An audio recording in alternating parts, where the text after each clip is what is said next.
नमस्कार मित्रों, गर्भोपनिषद यह उपनिषद 108 उपनिषदों में से एक है। इसके रचयिता पिप्पलाद महर्षि हैं। गर्भोपनिषद शारीरिक और आध्यात्मिक दोनों दृष्टिकोणों से भ्रूण का गर्भाधान और विकास से संबंधित है। उपनिषद का अंतिम उद्देश्य साधक में सांसारिक जीवन के प्रति वैराग्य उत्पन्न करके उसे मोक्ष की ओर ले जाना है। जय श्री हरि नारायण। मित्रों, आज हम आपको इस प्रस्तुति में गर्भ उपनिषद के बारे में संपूर्ण जानकारी देने वाले हैं। अगर आप हमारे चैनल पर पहली बार आए हैं तो हमारे YouTube चैनल को सब्सक्राइब जरूर कर लें। मानव शरीर की रचना। पृथ्वी, जल, अग्नि, वायु, आकाश।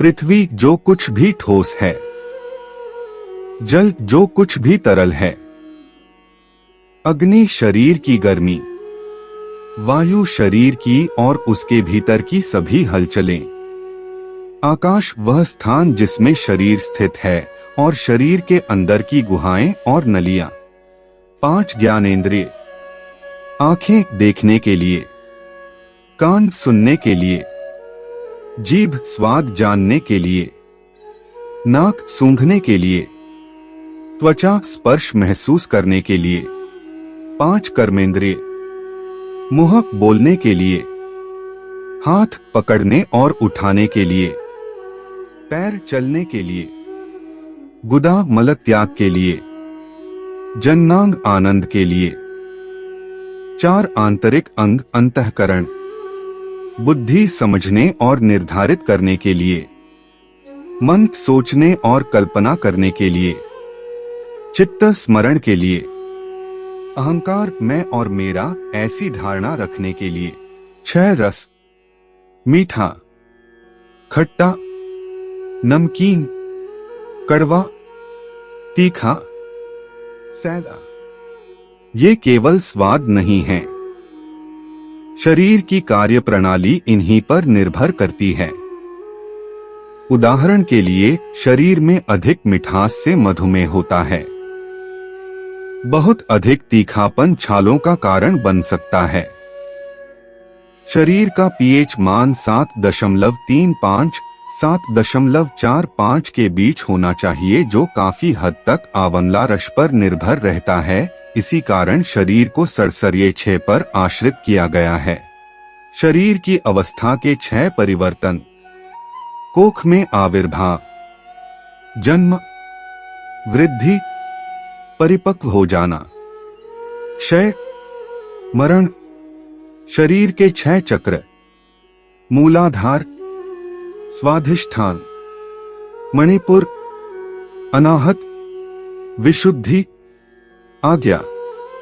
वे शरीर के भीतर प्राण की गतिविधियों के केंद्र हैं।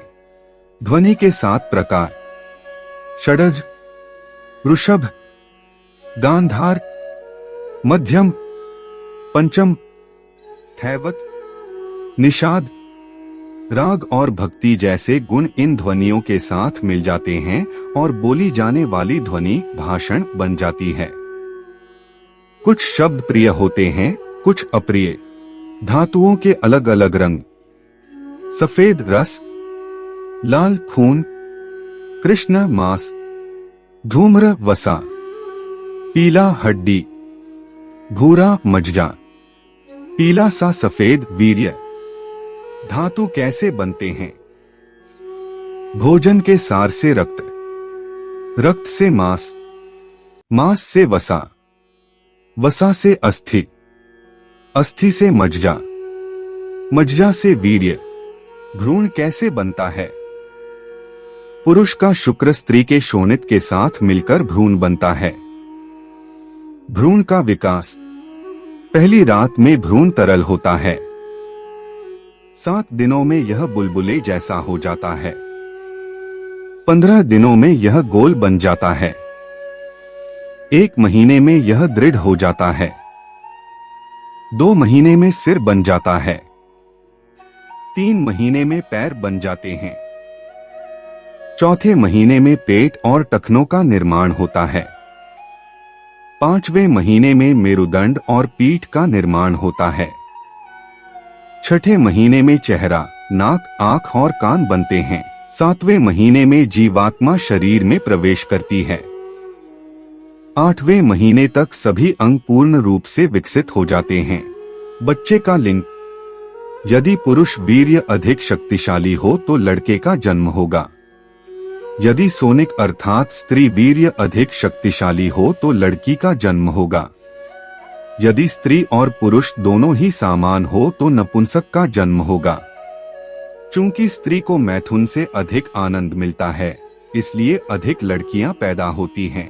दोषयुक्त संतान, यदि मैथुन के समय माता पिता को कोई चिंता या तनाव है तो दोषयुक्त बच्चे का जन्म होता है। इसके उदाहरण महाभारत में मिलते हैं। व्यास जी के साथ मैथुन के समय अंबिका ने डर के मारे अपनी आंखें बंद कर ली थी। उसका पुत्र धृतराष्ट्र अंधा पैदा हुआ। अंबालिका भय से पीली पड़ गई थी। उसका पुत्र पांडु रक्तहीन और बीमार बन गया। निषिद्ध समय जैसे ग्रहण के दौरान मैथुन करने से दोषपूर्ण बच्चों का जन्म होगा। बच्चे का स्वभाव, यदि मैथुन सुखद और आनंदमय है तो बच्चे को पिता के स्वाभाविक ही सारे पैतृक गुण मिल जाते। मैथुन का स्थान, समय, क्रिया और आनंद बच्चे के स्वभाव को प्रभावित करते हैं। 9वें महीने में क्या होता है? पंचतत्वों से बना शरीर पूर्ण रूप से विकसित होता है। संवेदी अंग तैयार हो जाते हैं। इस अवस्था में भ्रूण में गहरी बुद्धि होती है। वह अनादि और अनंत ओंकार का स्मरण करता है। शरीर में 8 प्रकृतियां सक्रिय हो जाती हैं। वे हैं मूल प्रकृति, महत, अहंकार और पंचभूत। शरीर में 16 विकार सक्रिय हो जाते हैं। वे हैं 5 ज्ञानेंद्रियां, 5 कर्मेंद्रियां, 5 प्राण और अंतःकरण। मां के रक्त के माध्यम से गर्भनाल द्वारा प्राण पूरी तरह से भ्रूण में प्रवेश कर जाता है। तब वह पिछले जन्मों को याद करता है, किए गए और अपूर्ण रह गए कार्यों को। वह किए गए सही और गलत के बीच विवेचन करता है। तब भ्रूण सोचता है, मैंने हजारों कोख देखे हैं। मैंने हजारों स्तनों का पान किया है। मैंने हजारों अलग अलग खाद्य पदार्थों का स्वाद चखा है। मैंने दुनिया भर के स्थानों पर जन्म लिया है। मैं दुनिया भर में कई जगहों पर मर चुका हूँ। मैं 84 लाख विभिन्न योनियों में जन्म लेता रहा हूँ। मैं पुनर्जन्म के इस शाश्वत चक्र में फंसा हूँ। जन्म मरण, जन्म मरण, जन्म मरण होते ही रहते हैं। कोख के भीतर दुख है। हर जन्म भी भ्रम और दुहक से भरा है। बाल्यावस्था में दूसरों पर निर्भरता, अज्ञान, दुहक, हितकारी काम न करना और हानिकारक काम करना, ये सब होता है। वयस्कता के दौरान विषय सुखों से लगाव होता है और 3 प्रकार के कष्ट होते हैं, बाहरी वस्तुओं और प्राणियों के कारण, आत्म प्रवृत्त और अलौकिक शक्तियों के कारण। वृद्धावस्था में अधूरी इच्छाएं, मृत्यु का भय, चिंता, स्वतंत्रता का अभाव और क्रोध होता है। जन्म लेना ही इन सब का आरंभ है। मैं पुनर्जन्म के चक्र से बाहर नहीं आ पाया है। मैंने ज्ञान और योग का शिक्षण प्राप्त नहीं किया है। मैं इस दुख के सागर में डूब गया हूँ। मुझे नहीं पता कि इससे कैसे बाहर निकलूं। मेरे अज्ञान पर धिक्कार है। राग के कारण होने वाली परेशानियों पर धिक्कार है। द्वेष से उत्पन्न परेशानियों पर धिक्कार है। इस सांसारिक जीवन पर धिक्कार है। मैं गुरु से ज्ञान प्राप्त करूंगा। मैं सांख्य योग का अभ्यास करूंगा। वह मुझे सभी बंधनों से मुक्त कर देगा। इससे मेरी सारी परेशानी समाप्त हो जाएगी। जब मैं गर्भ से बाहर आऊंगा तो मैं महेश्वर में शरण लूंगा। वे मुझे जीवन के 4 लक्ष्यों धर्म, अर्थ, काम और मोक्ष को प्राप्त करने के साधन देंगे। मैं जगत के स्वामी चिदात्मा की शरण में जाऊंगा। वे सभी शक्तियों के मूल स्रोत हैं। जो कुछ भी होता है उसके पीछे वे हैं। जब मैं गर्भ से बाहर आ जाऊंगा तो मैं भार्ग की शरण में जाऊंगा। वे जगत के प्रकाश हैं। वे जीवित और निर्जीव सभी प्राणियों के स्वामी हैं। वे रुद्र, महादेव और जगत गुरु हैं।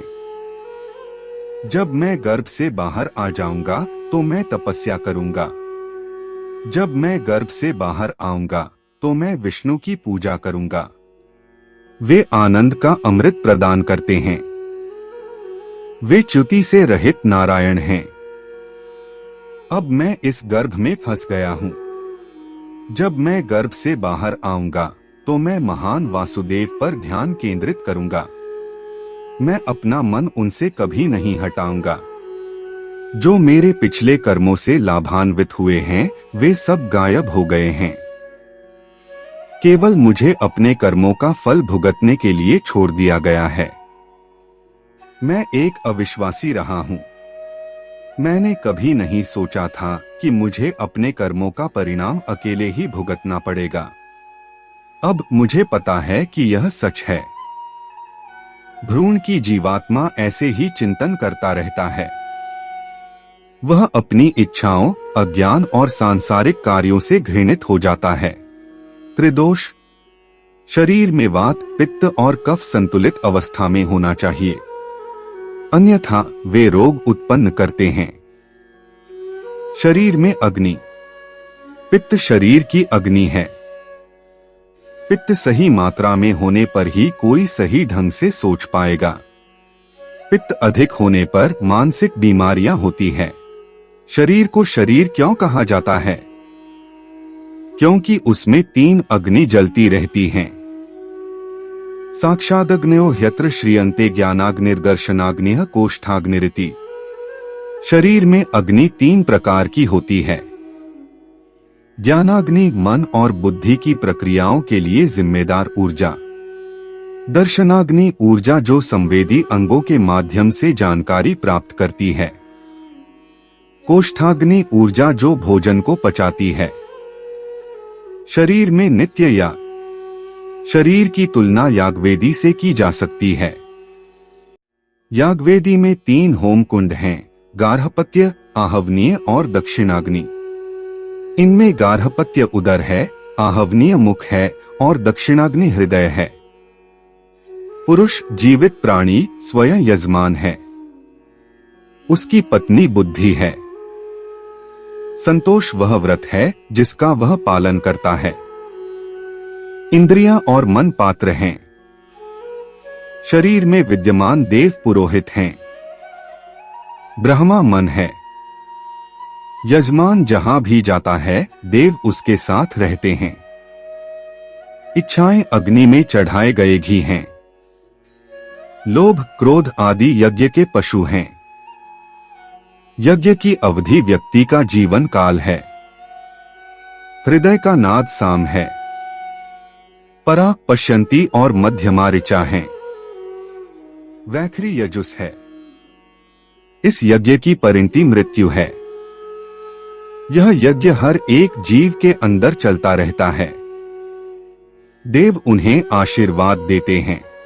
मानव शरीर की रचना: खोपड़ी 4 हड्डियों से बनी होती है। प्रत्येक पंक्ति में 16 दांत होते हैं। 107 मर्म हैं। 72 नाड़ियां हैं। उनमें से 3 सबसे महत्वपूर्ण हैं: इड़ा, पिंगला और सुषुम्ना।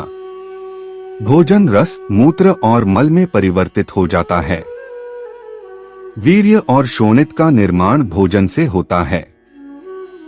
रक्त परिसंचरण सहित शरीर के अंदर सभी गतिविधियां वात, वायु की सहायता से होती हैं। प्रारंभ में भ्रूण का प्राण आज्ञा चक्र पर होता है। जब वह प्रसव के लिए तैयार हो जाता है तब यह अनाहत चक्र में उतरकर स्थिर हो जाता है। 4.5 करोड़ बाल हैं। दिल का वजन 8 पल होता है। जीभ का वजन 12 पल होता है। शरीर में पित्त का वजन 1 प्रस्थ होता है। कफ का वजन 1 आढ़क होता है। मज्जा का वजन 2 प्रस्थ होता है। वीर्य का वजन 1 कुडव होता है। यह सब जानकर वैराग्य उत्पन्न करके मोक्ष की प्राप्ति के लिए प्रयास करना चाहिए। यह है पिप्पलाद द्वारा दिया गया मोक्ष शास्त्र।